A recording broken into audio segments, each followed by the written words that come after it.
E é bom estar aqui nesta manhã, realmente. E perceber que o amor de Deus é alguma coisa que nos inunda.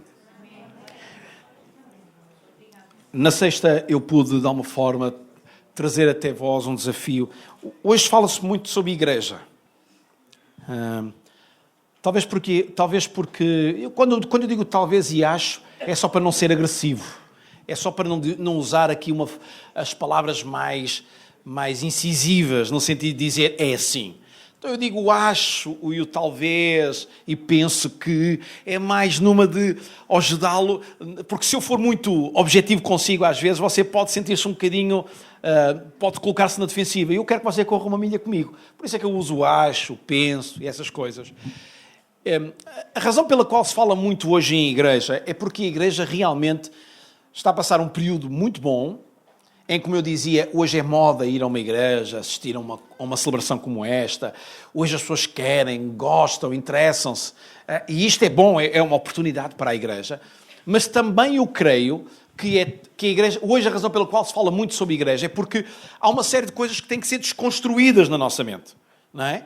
Muitos de nós temos um passado muito grande na vida de igreja e parece que já todos aprendemos muito como fazer isto. E às vezes nós precisamos de desconstruir. E tenho lá um irmão na igreja, um homem com 60 anos, que tem uma janica daquelas. Ouça, ele é meia leca. 1,50 m, um pouco mais. O homem corre 8, 10 km por dia. E é hiperativo. E ele, quando vai para a terra dele, sabe o que é que ele faz às vezes? Porque não tem nada a fazer. Manda o muro do quintal abaixo e faz de novo. E ele está sempre a arranjar o que fazer. Porque é um homem inquieto, não aceita a passividade. E eu não tenho dúvidas que nós na igreja temos que ser deste género. Está bom, mas vamos deitar abaixo e fazer algo melhor. Nós temos que construir sempre algo melhor. Nós não podemos entrar naquele paradigma do ok, o que temos é tão bom que vamos montar aqui uma barraquita, vamos ficar aqui tranquilos, porque o que já temos é suficiente. Nós nunca aceitamos o suficiente como um Estado. Para nós não há um suficiente. Para nós, aquilo que temos hoje é apenas uma base para construirmos algo maior para amanhã. E a igreja tem que entrar nisto. E é por isso que eu creio que hoje se fala muito sobre a igreja. Desconstruir uma série de coisas que nós trazemos do passado, experiências, mentalidade. E aquilo que eu falei na sexta-feira, não haja confusão. Quando eu disse que a igreja hoje tem que ser muito mais apostólica e menos pastoral, eu não falo na visão dos ministérios. Eu não estou a dizer que hoje não tínhamos que ter pastores. O que eu estava a tentar dizer e trazer é a igreja precisa ser apostólica, enviada para, não num consumismo interno, pastoral, maternal, em que vivemos só para a comunidade. Nós reunimos-nos enquanto comunidade, louvamos a Deus enquanto comunidade esta manhã, mas aquilo que nós somos é enviados para a sociedade. Quando os discípulos pensaram que aquilo que era bom era ficar com Jesus, e até lá no Monte da Transfiguração quiseram dizer a Jesus, olha, vamos fazer uma barraquinha e vamos ficar aqui todos. À boa maneira portuguesa, a seguir montavam salsichas, sardinhas a assar e mais dessas coisas. Não é? Correu mal, não é? E Jesus disse, não, vocês não entenderam. O que nós estamos a vivenciar aqui é apenas um momento aqui. Mas a razão daquilo que nós estamos a viver hoje aqui é a experiência que nos vai lançar para a visão que Deus tem para a nossa vida. Nós fomos chamados para sermos enviados. Não fomos chamados para viver dependentes. Estão cá comigo ou não? Estão ainda comigo ou não? Boa. Neste contexto, eu gostava que nós fôssemos a uma lição, eu não sei se vamos a duas, que a Bíblia nos ensina. Depende do tempo e se eu me conseguir controlar. E eu creio que está em Lucas 19. Lucas 19, versículo 28. Alguém está vivo? Diz aleluia. Aleluia. Eu vou pôr aqui o relógio para eu me controlar, senão vai ser bonito. Lucas 19.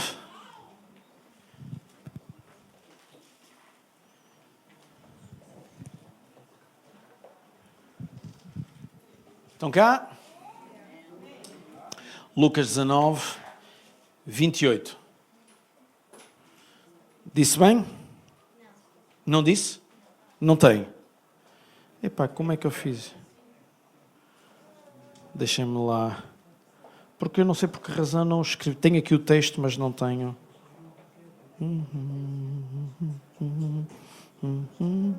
Sim, Lucas 19, 28. 28. Ok, irmã, obrigado pela sua ajuda, sim. Criou aqui pânico em mim e desconstrangimento e etc. Ok, vamos falar sobre a entrada de Jesus em Jerusalém, está certo? Boa. E vamos aprender nesta manhã com um ser tão interessante. Eu chamei esta primeira lição a lição do jumento. Vamos aprender com o jumento. Boa? Alguns já estão a pensar, você está-me a chamar de jumento. Nada disso. Você é que está a fazer essa ilação. Nada disso. Vamos aprender com o jumento. Ok. Versículo 28 na minha Bíblia. Depois de dizer isto, Jesus seguiu à frente do povo para Jerusalém. Quando estava perto de Betfagé e Betânia, junto do Monte das Oliveiras, mandou 2 discípulos. Com este recado, vão à povoação que fica ali em frente. Logo que lá entrarem, encontrarão um jumentinho preso, que ainda ninguém montou. Soltem-no e tragam-no cá. Se alguém lhes perguntar por que é que fazem isso, digam que é o Senhor que precisa dele. Eles foram e encontraram tudo como Jesus lhes tinha dito. Quando estavam a soltar o jumentinho, os donos disseram: por que é que estão a soltar o jumento? E eles responderam: o Senhor precisa dele. Levaram-no, então, a Jesus e puseram as suas capas por cima do jumento. Depois ajudaram Jesus a montar. À medida que Jesus avançava, as pessoas estendiam as capas pelo caminho. Ao chegarem perto da descida do Monte das Oliveiras, todos os discípulos começaram a gritar de alegria e a dar louvores a Deus pelos milagres que tinham visto. E exclamavam: bendito seja o Rei, que vem em nome do Senhor, paz no céu e glória nas alturas. Então, alguns fariseus que estavam entre a multidão disseram: Mestre, repreende os teus discípulos. Mas Jesus respondeu-lhes: olhem que se estes se calarem, até as pedras hão de gritar. Quando chegou perto de Jerusalém, ao ver a cidade, Jesus chorou por ela e exclamou: se tu também compreendesses ao menos hoje aquilo que te pode dar a paz, mas por agora não conseguirás entender. Lá virá o tempo em que os teus inimigos farão uma muralha em volta de ti e te cercarão por todos os lados. Hão de deitar-te por terra e matar os teus habitantes, e não deixarão em ti uma pedra sobre outra, porque não reconhecestes o tempo em que Deus te veio visitar. Eu gosto muito de pensar nesta última parte, pensando nesta perspectiva que nós, de alguma forma, temos uma palavra para esta sociedade. Muitas vezes a sociedade não entende aquilo que nós dizemos, não entende o amor de Deus, não entende a compreensão de Deus.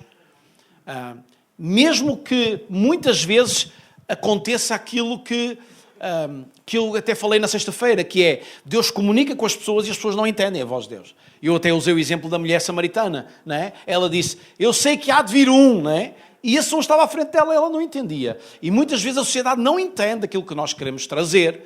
Daí, nestes dias, nós desconstruímos uma série de linguagem que a Igreja tinha e estarmos a construir, eu creio, que aquilo que é a visão correta para a Igreja hoje, a forma como a Igreja tem que se expressar para o mundo. Por isso é que o nosso culto mudou. E não mudou por ser moda, mudou porque hoje precisamos ter uma linguagem adequada para os nossos dias. Estão cá comigo ou não? Todos nós entendemos isto. E a boa forma de entendermos isto é que não importa a idade que a gente tem, hoje não nos vestimos como vestíamos há 20 anos atrás. Certo? Mesmo que agora até seja moda ir buscar alguma inspiração ali aos anos 80 ou 70, por aí fora, a verdade é que hoje as coisas são diferentes, há uma linguagem diferente. Ainda estão comigo? Alguém pode dizer aleluia, alguém pode dizer é verdade, certo? Pronto. Aqui o aleluia não, mas é verdade. Ok, pelo menos é verdade.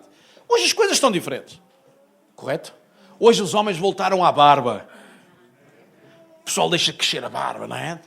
Novos, velhos, crianças não, porque ainda não dá. mas deixam crescer a barba, coisas diferentes.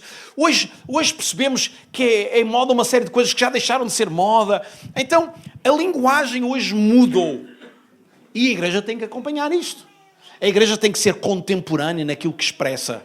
A Bíblia não muda, a palavra, a doutrina não muda, tudo é igual. Mas a maneira como a igreja expressa essa doutrina, hoje tem que ser numa linguagem contemporânea e diferente. Ok? Jesus está a dizer, haverá dias em que a gente vai falar e não nos vão entender. E haverá dias em que as pessoas se vão arrepender. E eu sei que, infelizmente, esta sociedade vai chegar a momentos que se vai arrepender de não ter ouvido a igreja, não ter entendido a igreja, não ter percebido a igreja. Mas nós não podemos cair no outro lado, num outro antagonismo, que é cruzar os braços, ficar tranquilos e dizer, ok, se a sociedade vai viver isso, se a sociedade vai experimentar isso, eu então vou ficar, nem vou perder tempo. Nós fomos chamados para gastar o nosso tempo a chamar e a dar o alerta. E o exemplo de Jesus é que Jesus sabia que muitos não o iam entender, mas ele quis entrar lá, para que toda a gente soubesse bem o que é que ele vinha fazer. Ok? Ainda estão cá ou não? Ok. Vamos pensar agora no processo. O jumento é um animal muito interessante. Muito interessante. Eu não sei, vou dizer aqui algumas coisas sobre o jumento. O jumento é um dos animais mais difíceis de trabalhar. Quem quiser domesticar um jumento é dos animais mais difíceis. Ele é teimoso e revoltado. São duas particularidades do jumento. E uma das coisas mesmo muito difícil é quando o jumento ainda não foi domesticado, não foi dominado. Esse jumento é um jumento que vai dar muito trabalho. Eu li alguma coisa sobre isto e achei muito interessante. O domar um animal, toda a gente sabe que é um processo de submissão, que é nós submetermos um animal a um domínio que nós queremos ter sobre o animal, seja ele qual for, seja um cão. O cão do vosso pastor... não posso dizer isto assim. O cão que o vosso pastor tem é um cão com uma personalidade... Não posso dizer do caraças, pois não? Não, ok. Então, e aquilo é um cão, ouça, com uma personalidade incrível, não é? E eu tive a oportunidade destes dias de visitar o Kiko na sua mansão. E eu tentei interagir com ele e demonstrar que eu era o alfa. Mas há momentos em que ele pensava que era ele. Quer dizer, ainda estamos naquela fase do negócio, não é? Ele já vem sentar-se junto de mim, já... Pronto, exatamente. Mas depois há momentos em que ele, por exemplo, está longe, eu chamo por ele e ele fica a olhar para mim e não se mexe. Tranquilo. E eu fico sentado e esqueço-me dele e passado um bocado ele aparece do género, eu é que mando, eu só venho quando eu quero. Domesticar um animal é levá-lo a um processo de submissão. E isto é importante que nós percebamos. Então, o jumento é um animal muito complicado. Sei lá, eu creio que uma vez já contei isto aqui. Não sei se sabem, por exemplo, o elefante, como é que ele é domesticado. Quando a gente vai a um circo, quando a gente vai, sei lá, ver um desses animais de grande porte, sabe como é que ele é domesticado? Muita gente não sabe, mas o processo é extremamente simples. Mas quando ele é pequeno, ele é preso por concorrentes a uma estaca forte. E ele pequeno tenta lutar com as correntes. E ele percebe uma coisa ao fim de dias, de semanas a lutar. O que eles fazem é uma coisa muito simples. Eles prendem a corrente a uma estaca, de repente tiram a corrente da estaca, levam-no a passear, voltam a pô-lo na estaca. E ele, sendo um elefante pequenininho, ele não consegue ter força suficiente nem para arrebentar a estaca, nem para destruir a estaca, nem para arrebentar a corrente. Ele cresce e quando chega adulto, eles já não usam corrente. Usam apenas uma corda muito fina para o colocar numa estaca. Sabem qual é a imagem que ele tem? A imagem de pequeno. Eu não fui capaz de arrebentar o que me prendia a esta estaca. Então em adulto já não é preciso estaca, porque se ele soubesse que em adulto ele podia esticar uma pata e destruir a estaca e a corrente, era muito fácil. Mas ele guarda uma imagem de submissão que começou quando ele era pequeno. O jumento é um animal muito difícil de domesticar. E eu li uma coisa muito interessante que eu vou passar a expressar. O processo de domesticação de um jumento. Ainda estão cá? Nunca pensaram em vir para um domingo ouvir falar sobre jumento. Mas está na Bíblia. Aleluia! Louvado seja o nome do Senhor Jesus. O processo passa-se mais ou menos em 4 semanas. 5 semanas, perdão. Primeira semana. O que eles fazem diariamente é uma coisa muito simples. Eles passam a mão pelo focinho do jumento. O jumento está preso e a pessoa que o quer domesticar vai lá todos os dias e passa a mão pelo focinho. Fique tranquila, eu não vou usar como comparação. Passa a mão pelo focinho. Primeiro dia, segundo dia, terceiro dia. Ok, terminou-se uma semana. Segunda semana. Há quem pense que na segunda semana já vai montar o jumento, mas engana-se. Porque se a pessoa tentar isso, vai perceber uma coisa simples. É ele que manda e não a pessoa que pensa nisso. Então, na segunda semana, o que é que eles fazem? Uma coisa muito simples, diariamente. Pegam num tapete próprio e colocam sobre o dorso dele. E tiram o tapete. Colocam o tapete e tiram o tapete. E passa mais uma semana nesta forma. Primeira semana, mão pelo focinho. Segunda semana, tapete em cima dele, tira tapete. Há gente que pensa que na terceira semana já o vai montar. Errado. Na terceira semana, o que é que eles fazem? Passam mão pelo focinho, tapete em cima e agora acrescentam uma coisa, sela em cima. Mas nada de montar. Apenas mão pelo focinho, tapete e sela em cima. Fazem isso diariamente. Tira sela, tira tapete e mão pelo focinho. Alguém está-me a acompanhar? Já todos querem comprar um jumento. Quarta semana. É agora o grande momento. Engana-se. Sabem o que é que a pessoa faz na quarta semana? Mão pelo focinho, tapete, sela e agora faz uma coisa. Sobe para cima dele, mas não anda. E desce. Sobe para cima dele e desce. E faz assim vários dias, até que chegamos à quinta semana. E na quinta semana, então, talvez a coisa vá correr bem.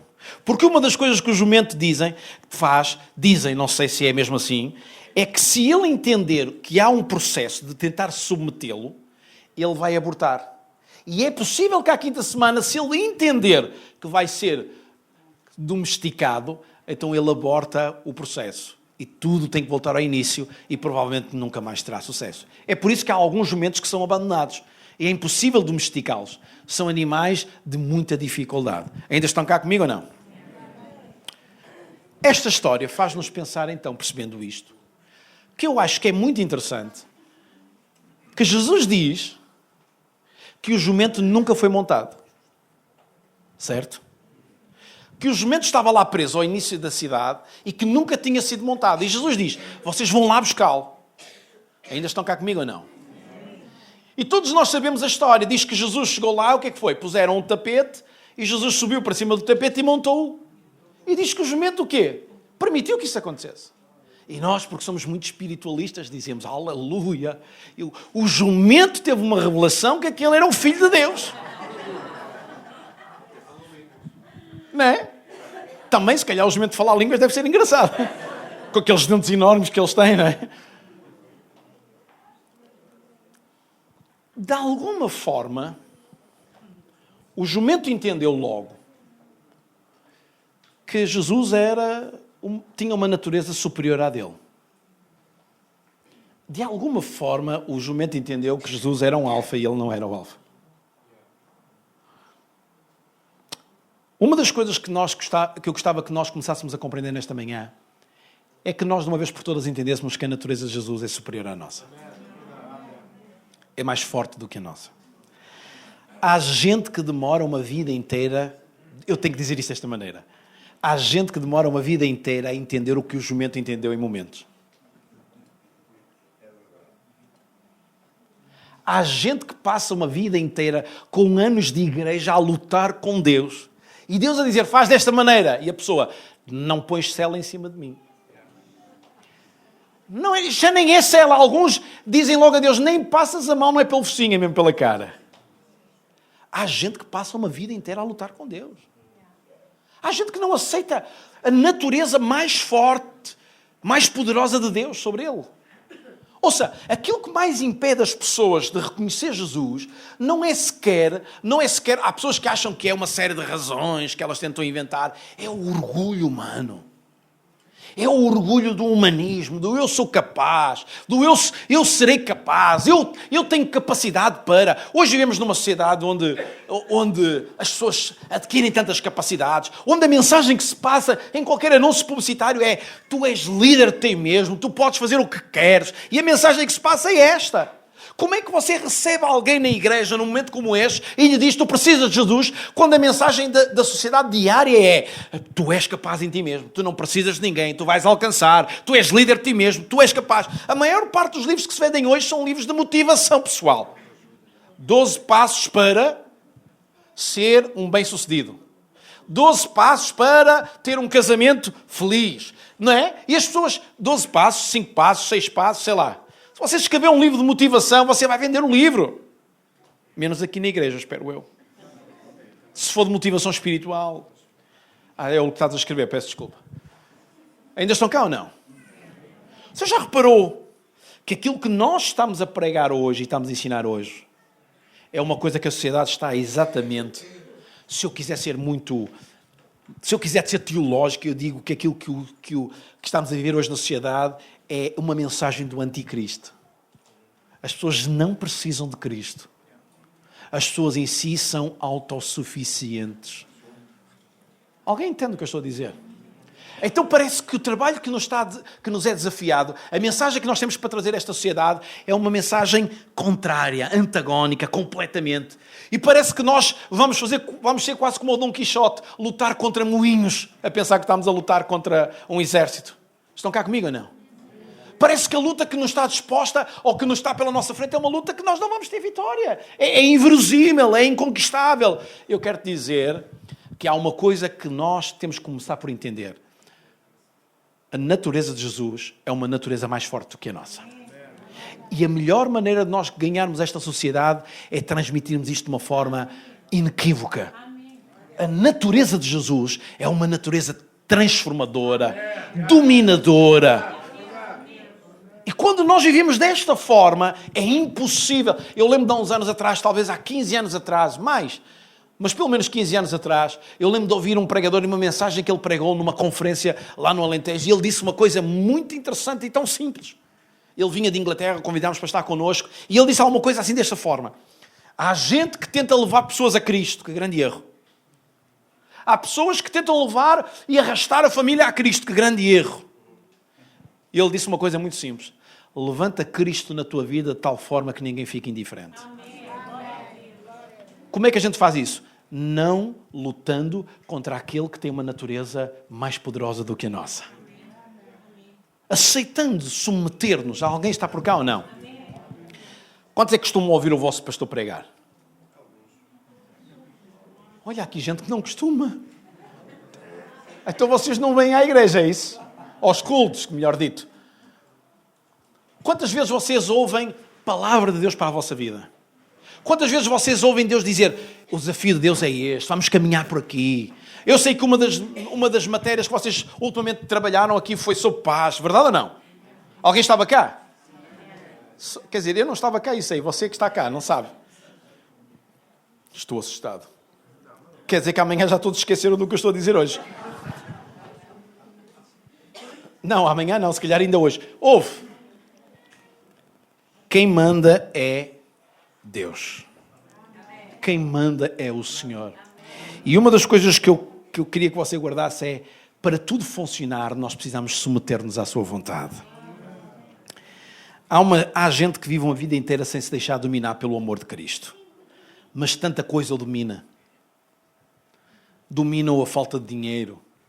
Dominam a falta de sonhos realizados, dominam o relacionamento que não funciona, dominam as coisas que não funcionam aqui e acolá, dominam o não conseguir aquele curso, dominam isto, aquilo, aquilo outro. Você diz que Deus o domina, mas na verdade não é. Muitas vezes há coisas que dominam a nossa vida e que nos impedem de permitir que o domínio de Deus seja uma verdade absoluta sobre a nossa vida.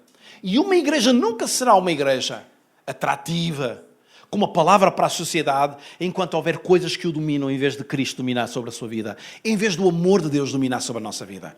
Alguém está cá ou não? Na sexta-feira falámos sobre amar pessoas. Você entende? Nós amamos pessoas, mesmo que elas façam coisas que nós não entendemos, não aceitamos. Alguém está vivo? Nós amamos pessoas, mesmo que as práticas delas sejam práticas completamente contrárias àquilo que é bíblico. Agora foi profundo demais. Nós amamos pessoas, mesmo que aquilo que elas façam seja alguma coisa que seja contrária àquilo que Deus disse que é correto. Nós amamos pessoas.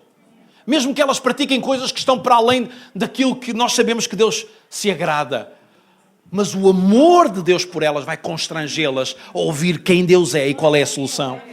Às vezes nós queremos que as pessoas mudem os hábitos para chegar a Deus. Não, as pessoas precisam de experimentar o amor de Deus. Posso usar um exemplo forte? O homossexual não precisa deixar de ser homossexual. O homossexual só precisa primeiro conhecer o amor de Deus. Dizer ao homossexual, ai, Deus não se agrada do que tu fazes, não vai mudar nada dele. Vai torná-lo cada vez mais fechado, no espírito de gangue, no espírito de uma minoria que se tem que proteger. O que nós precisamos é de amar essa pessoa e dizer, Deus ama-te. Mas eu sou uma pessoa diferente. Deus ama-te, não quero saber disso. Quem tem que mudar isso é o seu relacionamento com Deus que vai mudar isso. Não é por imposição. Você entende o que estamos aqui a dizer? E gente que tem este tipo de ação, é gente que é dominada por Deus, pelo amor de Deus. Ainda estão vivos? Se o jumento estava preso é porque pertencia a alguém. E se pertencia a alguém, porque é que alguém o deixou? Estava eu a pensar. Porque é que o jumento estava lá? Porque é que ninguém tinha investido tempo nele? Digo eu, provavelmente porque já o teriam tentado montar, sei lá. E tinha sido tão difícil. E Jesus chega lá e monta-o. Talvez quando a sociedade diz, esta pessoa não tem futuro, Jesus chega e diz, há um futuro para ti.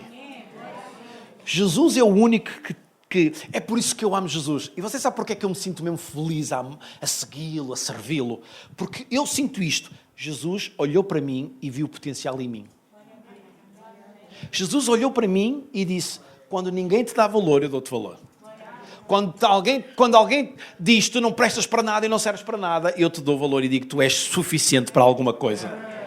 Uma igreja resolvida com isto é uma igreja que não anda com baixa autoestima. É uma igreja que não anda com duelos mentais. Uma das coisas que nós precisamos de resolver enquanto igreja é que nós não podemos andar com uma baixa autoestima e duelos mentais do género, será que Deus me ama? Será que Deus se agrada? Estão cá comigo ou não? Alguém me dizia um dia deste, pastor, eu nunca sei se quando sinto a presença do Espírito Santo na minha vida, se eu devo ser usado nos dons. Às vezes eu sinto que Deus me quer usar, mas eu não sei. E eu não sei se Deus me quer usar. E eu pergunto-lhe, tu és sincero com Deus? Sou. Tu escondes alguma coisa a Deus? Não. Os meus duelos, as minhas dificuldades, eu conto a Deus. Então Deus quer te usar e tu só tens que deixar que Ele te use. Deus nunca vai usar pessoas perfeitas porque não há pessoas perfeitas. E Deus quer te usar a ti tal como és. Alguém pode dizer amém? Amém? Como tu és. Então resolve os teus duelos. Eu sou aceito por Deus. Eu gosto de uma música que se cantava há uns anos atrás que é eu sou aceito por Deus. Eu sei quem eu sou um remido. Alguém pode dizer aleluia? Este era o momento em que tu ficavas aleluia, louvado seja o nome de Jesus. Somos remidos pelo sangue de Jesus. Sabe o que é que isto quer dizer? Que eu sou especial. E isto não é uma mensagem moderna do género que se alguns já não ia criticar, a dizer, agora prega-se muito, tu és especial. Olha, eu estou-me a borrifar para quem diz isso. Porque eu sou especial. Porque eu sou alguém que Jesus olhou para mim e diz, quando alguém te amarrou a um canto e disse, tu não tens sucesso, não tens futuro, não és útil para nada, Jesus olhou para mim e diz, eu vou pegar em ti e vou-te tornar útil. E quando uma igreja pensa assim, ninguém nos para. Quando uma igreja pensa nesta dimensão, ninguém nos para. Quando nós, como filhos de Deus, pensamos desta forma, ninguém nos para. Alguém pode dizer aleluia? Alguém pode ser louvado seja o nome de Jesus? Ouça, eu gosto muito de pensar naquele jumento. Um jumento esquecido lá, pelos seus donos. Jesus chega lá, tapete em cima dele, e eu imagino o jumento a entrar em Jerusalém. Se o jumento pensasse como eu penso, eu pensaria assim, eu sou mesmo importante. Estas pessoas, até até cantam por eu entrar. Até põem palmeiras. E eu sou mesmo VIP, vedeta. Eu, se fosse jumento, pensava desta maneira. Como eu sou especial. A história não conta, mas se este jumento era um jumento difícil e estava amarrado porque era esquecido e não podia ser dominado, eu acho que no dia a seguir tudo mudou na história deste jumento. Porque quando este jumento voltou a entrar em Jerusalém sozinho e sem Jesus, ele deve ter sido espancado. Vai-te embora, jumento! E eu gosto de pensar nisto, sabe porquê? Porque quando nós nos atrevemos a pensar que somos alguma coisa em nós mesmos, esquecemos o fundamento da coisa. Se tirarmos Jesus de nós, nada valemos. Se esta igreja pensar que é alguma coisa por causa do que produz, vai perder o foco. Não vai ter interesse, nem vai ser relevante para esta sociedade. Se esta igreja entender que o que somos, não enquanto jumentos, mas enquanto pessoas, somos porque Jesus está em nós. Ninguém nos para. E a graça de Deus manifesta-se aí, em que a pessoa que está aqui, que provavelmente ainda não tem a sua vida toda completamente bem, ainda domina com algumas dificuldades e áreas na sua vida, talvez ainda um vício que esconde, e de repente Deus vai usá-lo para curar a vida de alguém. Porque ela está num processo de luta com aquilo que ela é, nos seus dilemas, a arrumar a sua casa. Alguém escuta o que eu digo? Alguém pode dizer a quem está ao teu lado, Deus quer te usar. Diz a quem está ao teu lado, Deus quer fazer história. Quem deixa Jesus tomar conta da sua história tem destino.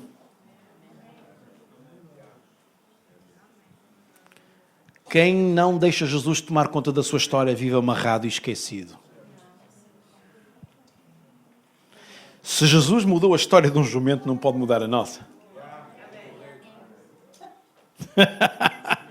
Mudou a história de um borrego, pode mudar a de um jumento e pode mudar a nossa.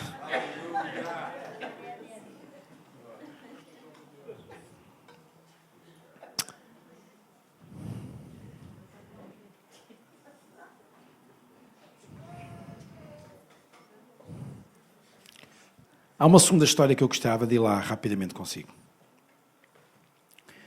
E eu gostava que você fosse comigo até Marcos 8. Marcos 8. E enquanto você encontra Marcos 8, quero deixar estas duas frases para si. O jumento sem Jesus é apenas um jumento. Nós sem Jesus somos apenas o que somos. Mas com Jesus seremos definitivamente diferentes. Vamos a uma outra lição rapidamente. Marcos 8, 22. Jesus 8:22. Jesus e os discípulos chegaram a Betsaida. Trouxeram um cego e pediram a Jesus que lhe tocasse. Ele pegou na mão do cego e levou-o para fora da povoação. Depois chegou-lhe saliva aos olhos, colocou as mãos sobre ele e perguntou: vês alguma coisa? O homem abriu os olhos e disse: vejo sim. Vejo pessoas que parecem árvores a caminhar. Jesus pôs-lhe outra vez as mãos nos olhos e quando o homem voltou a abri-los, já via perfeitamente tudo quanto estava em volta. Mandou para casa e disse-lhe que não entrasse de novo na povoação. O que é que ele viu? Galhos em lugar de braços. Tronco em vez de pernas. Era assim que o cego começou a ver pessoas. Depois de Jesus aplicar a saliva nos olhos dele, como nós vimos, ele via homens como árvores. Você já pensou nas árvores? Árvores não sentem medo. Árvores não sentem ódio. Árvores não precisam de coragem para avançar, porque elas não se movem. Árvores não carecem de perdão. Árvores não precisam de remissão de pecados, elas não pecam. Árvores tiram alimento do solo e do sol, elas não precisam de ir ao supermercado com dinheiro para fazer compras. Árvores não precisam de cobertores para as noites frias de inverno. Elas não têm sangue para congelar. Árvores não esperam por misericórdia. Árvores não assaltam, não mentem. Árvores não correm para o mal. As árvores não blasfemam, não murmuram. Aquele homem precisava então de ter uma segunda visão, um segundo milagre para voltar a ver como devia ver. E Jesus tocou e ele começou a ver homens a sério. E aí, provavelmente nós podemos ver pessoas que carecem nas noites frias do inverno. Aí podemos ver os homens e mulheres presos nas drogas ou no álcool. Talvez aí este homem já podia ver a mulher que é espancada, maltratada, violada, o mendigo que come do lixo quando lhe falta comida, as crianças abandonadas. Provavelmente nesta manhã nós precisamos de pedir a Deus que nos dê um segundo toque. Enquanto igreja, muitas vezes temos visto apenas homens como árvores. Não temos visto verdadeiramente as coisas como devíamos ver. Andamos tão entretidos na nossa vidinha de ser igreja, de fazer cultos, de celebrar. Uma das flagelos em Luxemburgo é os mendigos. Um dos flagelos em Luxemburgo é os sem-abrigo. Nós temos um trabalho social que trabalha todas as terças e quintas à noite. Chamamos de Esperança House, que é também o Desafio Jovem em Luxemburgo. E uma das coisas que nós trabalhamos muito é com muita gente de rua, gente que dorme na rua, gente que tem histórias incríveis. E você sabe, uma das coisas que eu gosto muito de fazer é estar às terças e quintas lá com eles e comer uma sopa com eles à mesa. E uma das coisas que eu gosto imenso de fazer é perguntar-lhes: qual é a tua história? Para alguns a pergunta é muito difícil. Para outros é uma forma de se sentirem-se valorizados. E alguns começam a contar histórias.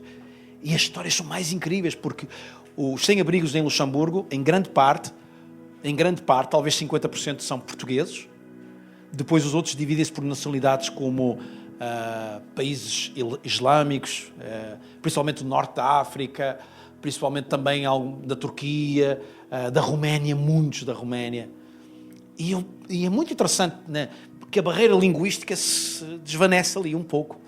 Porque a gente entre francês, espanhol, porque os romenos têm muita... Para o espanhol é fácil.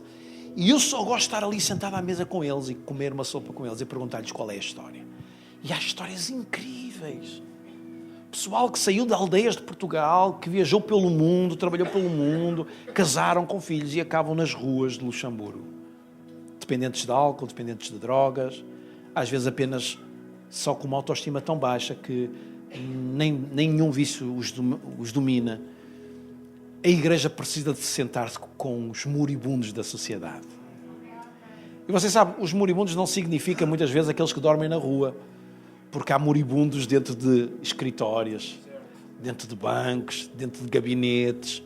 A igreja precisa estar mais focada nisso, nos homens enquanto homens, do que homens enquanto árvores, onde para nós é muito... muitas vezes no contexto de igreja, a adorar a Deus como fazemos aqui nesta manhã, nós esquecemos do mundo real, porque estamos tão satisfeitos do que estamos aqui a viver. É tão bom o que estamos aqui a viver, que nos esquecemos de ser igreja onde devíamos ser. Ainda estão comigo ou não? Sabes porque é que Jesus olha para ti e te tirou de onde estavas amarrado e te deu uma história? É porque Deus te quer chamar para seres alguém que vê a sociedade como ela é. Mas o problema é que a igreja hoje precisa de um segundo milagre. A igreja hoje precisa que os seus olhos sejam realmente abertos. Alguns de nós... Você sabe como é que é alguém que não vê bem? Você sabe como é que é caminhar no escuro? Sabe como é que a gente caminha no escuro? Caminhamos assim. Verdade ou não? E quando caminhamos descalço, é verdade ou não é? Lá em casa, mesmo que a gente conheça a coisa. Eu na minha casa já caminho mais ou menos no escuro bem. Mas às vezes aventuro-me demais e sabe o que é que acontece? Descalço, de repente... Aleluia! Louvado seja o nome do Senhor Jesus. Batemos com o dedo mindinho, é sempre o dedo mindinho. É sempre aquele dedo e depois dói tanto, aquilo apetece-nos dizer que o Senhor é bom. Não é? Mas quando nós não dominamos, sabe o que é que nós fazemos? Andamos às apalpadelas. E a igreja, eu acho que tem andado nos últimos anos muito às apalpadelas. O milagre não é completo. Nós vemos as coisas pela metade. Estamos tão felizes porque pela graça de Deus não víamos nada, mas agora já vemos pelo menos as coisas como árvores. Estamos tão felizes. Louvado seja o Senhor. Eu não preciso de mais revelação do céu. Assim está bom. Glória a Deus. Para que é que a gente chateia? Está tão bom aqui. Até está tão bonita a casa, cada vez mais bonita. Por que é que a gente precisa? Aquela parábola, não é? Celeiros maiores para a gente descansar. E às vezes nós embelezamos muito, eu não tenho nada contra isso, nós vamos pintar o nosso templo lá também destas cores, pelo menos nas laterais, porque o fundo já é assim parecido. Claro que é importante nós termos um lugar onde as pessoas cheguem e digam: uau, contemporâneo, bonito, moderno, faz sentido, a pessoa sente-se bem, isto é importante. Mas tudo o que fazemos aqui dentro e todos os melhoramentos que trazemos a esta casa só pode ser com a visão daqueles que nós queremos alcançar.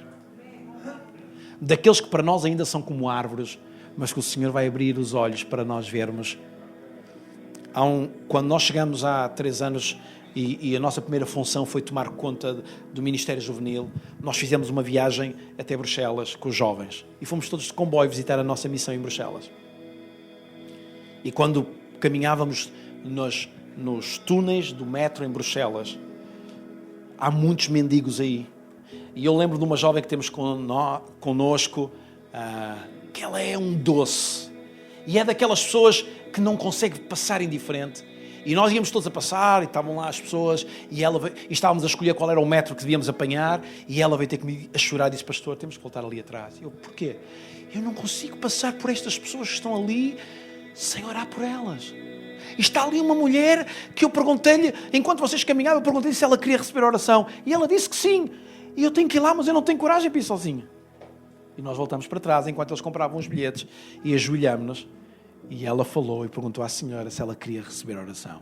Se ela acreditava em Deus. Ela disse: não acredito em Deus.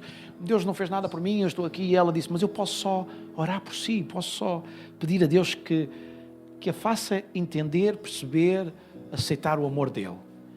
E ela disse: porque o amor de Deus revela-se em que eu passei por si e não consegui ficar indiferente a si.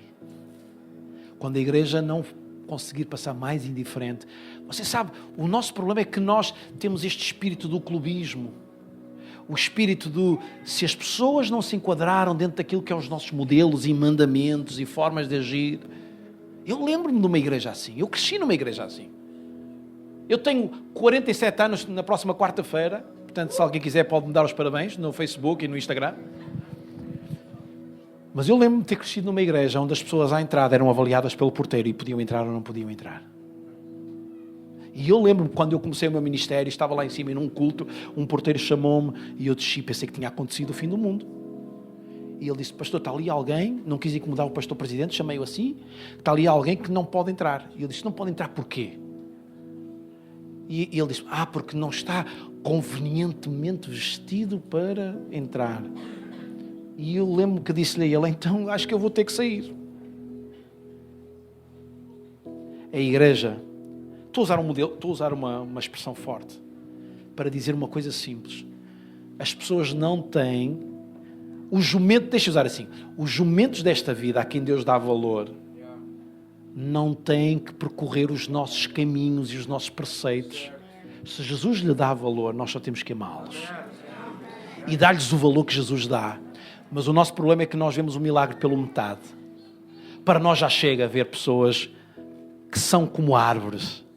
Eu quero ver a coisa como é. E eu quero que Jesus mexa na minha vida para eu ver as coisas como elas são. Eu quero ver milagres. Eu quero ver milagres antes dele acontecer. Eu quero olhar para pessoas e dizer: Deus tem um milagre para a tua vida. Você sabe o que é que está a acontecer nestes últimos 2 anos? Temos pessoas que há 15, 20 anos andavam fora da igreja porque tinham tido desilusões com processos, com esquemas, com situações que não queriam. Sabe o que é que a gente está a ter? Nós temos mais, sei lá, para aí uns 10, 15 casais que ganhamos fruto de gente que estava perdida, que há 15 anos não entrava em igreja e não queriam nada com a igreja. E hoje estão felizes, querem saber mais. Grande parte destes já estão a servir. Nós temos um casal que ganhamos há 6 meses, que são do mundo dos restaurantes. Sabe o que é que eles fizeram? Há 2, 3 meses atrás, quiseram fazer parte das nossas equipas de bar. E você quer saber o melhor? Eles pagam do bolso deles, aos funcionários deles, ao domingo que é a dobrar, para eles irem para a igreja trabalhar. E todos felizes têm lá. E eles contratam pessoal extra para lavar a louça na igreja. É a equipa que hoje vai lá estar a servir. Gente com 6 meses. Vou dizer uma coisa, posso? Você não vai ficar escandalizado. Também se ficar, o problema é seu. Os 2 ainda fumam. Mas fazem umas bifanas muito fixes. E tem uma aguardente boa.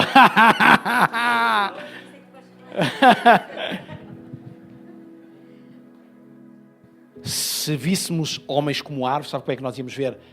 Graças a Deus por eles, mas ainda têm que deixar de fumar, deixar de fazer isto, deixar de fazer aquilo outro, ver pela metade. Mas ainda, eu louvo a Deus porque Deus nos abriu os olhos enquanto igreja e vemos a coisa no todo.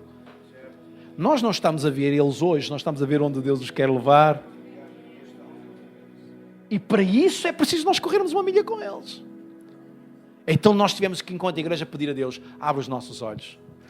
Há um pregador que eu ouço muito, acho que talvez das pessoas que mais me inspira há muitos anos. Não é muito conhecido, muita gente não conhece, ele é inglês, fundou uma das maiores igrejas, se não a maior igreja da Inglaterra. E ele escreve, e ele tem uma coisa interessante, ele conta a história da igreja, ele diz que para a igreja ser o que ela é hoje, que ele já nem sequer é o pastor, a filha que é, e o genro, ele conta, há uns anos atrás nós tivemos que perder 300 pessoas. Há uma mensagem dele que é muito interessante, ele diz, vocês gostam disto que temos? Gostam da igreja, gostam dos robôs, das luzes, do louvor, gostam disto tudo, e o pessoal, aleluia, não é? E ele, para vivermos isto tudo, tivemos que perder 300 pessoas. E foi difícil. Mas para vivermos isto, houve gente que teve que partir num rumo diferente. E caminhar num caminho diferente. E a igreja tem que entender isto de uma forma natural. Às vezes é importante partir do que ficar a resmungar. Porque a resmungar divide. Porque a resmungar atrapalha. Fiquem tranquilos que eu estou a falar da minha realidade. E o vosso pastor não me pediu chás porque se ele me pedisse eu não pregava. E ele também não pede. O bom relacionamento que eu tenho com amigos é que há amigos que não pedem coisas para fazer, que eles sabem que eu nunca farei, mas o caráter deles também não permite pedir uma coisa como essa. E eu conheço muito bem o vosso pastor e sei que jamais isso aconteceria. Nem há dicas. Aquilo que eu estou a falar é aquilo que Deus colocou no meu coração. Talvez alguns esperavam um Oscar um pouco naquela versão mais on fire, mas aquilo que Deus trouxe neste fim de semana foi isto. Eu gosto desta lição do cego. A igreja tem que parar de andar por apalpadelas, a ver as coisas pela metade. A igreja tem que ver com clareza. Alguém está cá ou não? E nós estamos a passar neste processo lá. Está a ser tão bom. Está a ser tão bom. Todos os domingos temos 10, 15 pessoas novas. Todos os domingos há pessoas que dizem, uau, as pessoas já ouvem. Claro que isto depois cria um problema, não é? Eu já tenho pastores que dizem aos crentes de outras igrejas, quando eles dizem, pastor, você já ouviu falar daquela igreja? A gente pode ir lá visitar. E os pastores dizem, vão lá, mas têm que voltar. E agora é o nosso trabalho, desenvolver comunhão com estes pastores para entender que nós não queremos destruir, mas apoiar, abençoar. Você entende ou não? Nós temos na nossa igreja, a primeira igreja romena. Trabalham, eles, ao sábado à tarde eles têm um trabalho. E há uns meses largos atrás, eles pediram-nos se podiam fazer os batismos. E eu, sim, nós disponibilizámos o nosso auditório principal. E eles fizeram batismos no sábado à tarde. Primeira igreja romena em Luxemburgo. E eles estão lá. E aquela gente que foi batizada foi gente de rua que foi ganha para Cristo. Através dos Esperançaus e através da igreja. E é tão bom perceber isto. Você entende ou não? E perceber que nós... ouça, uma das coisas que nós entendemos hoje lá na igreja é que esta é uma igreja que recebe bem. É uma igreja que as pessoas sentem-se amadas. Qualquer pessoa que chega lá é amada, é acolhida. E eu louvo a Deus por isso. Uma igreja tem que ver bem o mundo e entender o mundo. Estamos cá ou não? Ah, pastor, eu pensava que vinha para uma manhã em que eu ia ser cheio do Espírito Santo. E porquê é que você não há de ser cheio do Espírito Santo? Ah, pastor, eu pensava na manhã. Lá está a nossa mentalidade de igreja pastoral, maternal. Tudo eu. Tudo eu. Eu acho que há aqui alguns, como em muitas igrejas, há pessoal que só sabe nadar assim. Venha a mim. Ouça, há gente que até... Eu vou brincar, não é? Há gente que até quando está a louvar ao Senhor é sempre as mãos assim, que é do género, vem.